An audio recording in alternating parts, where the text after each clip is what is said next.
If your story doesn't reveal lies that your protagonist has been living under and something that haunts them, then nothing meaningful exists for them to personally, internally overcome, and nothing exists as a way for us to emotionally connect with them either. I've spent over 13 years working as a professional editor, writing coach, and TV story producer, reading thousands of novels and scripts, working on hit shows, and helping new and experienced writers achieve professional success. And in this video, I'm going to show you how to define the internal scar that's shaped your protagonist's worldview, how that's become a limiting belief, and how to use all of that to fuel their behavior and drive their actions in your plot so we connect with them and feel something the whole way through. When I was a boy, really young, a girl told a lie about me, and it broke something that should be sacred at that age. It shattered my ability to trust and killed my childhood innocence, and that changed the way I moved through the world. It's only now that I'm old enough to have done the deeper, emotionally difficult work that I know that event polluted my worldview and behavior, and that's exactly how the wound should function in your story. It's the emotional and/or psychological scar your protagonist carries, the thing that keeps them up at night, which they're typically going to have suffered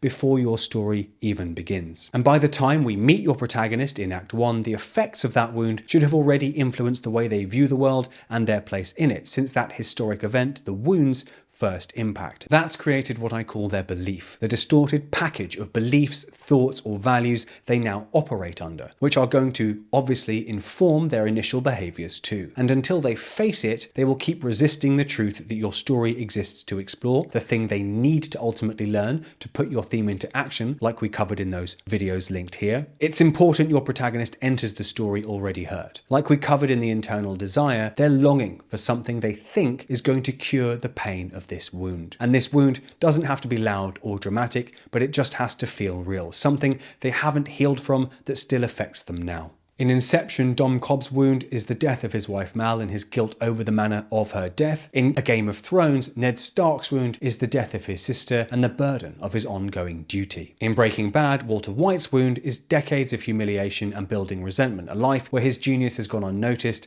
and unrewarded and he has no power and control. In True Detective, Rust's wound is the death of his daughter, and Marty's is his inability to live up to his own ideals. Each of these is invisible to the character when we meet them, but it's driving everything they do, and it's from the wound that belief should then emerge, that false philosophy and paradigm they've adopted. In characters with transformative arcs, this belief is going to be wrong and ultimately realized as the main thing holding them back from achieving what they really seek. So your story is going to put them through a process of being willing to face the pain of their wound, to understand its effects on their beliefs and behavior, and correct those by the end. But the belief is something they cling to for most of your novel or screenplay and shapes every decision they make. In Inception, Cobb believes that he's responsible for Mal's death and that his guilt defines him. He clings to this belief as self-punishment because it's the only way to stay emotionally tethered to Mal. In A Game of Thrones, Ned Stark believes in honor, honesty, and straightforward justice as always being the right course, even when the world punishes those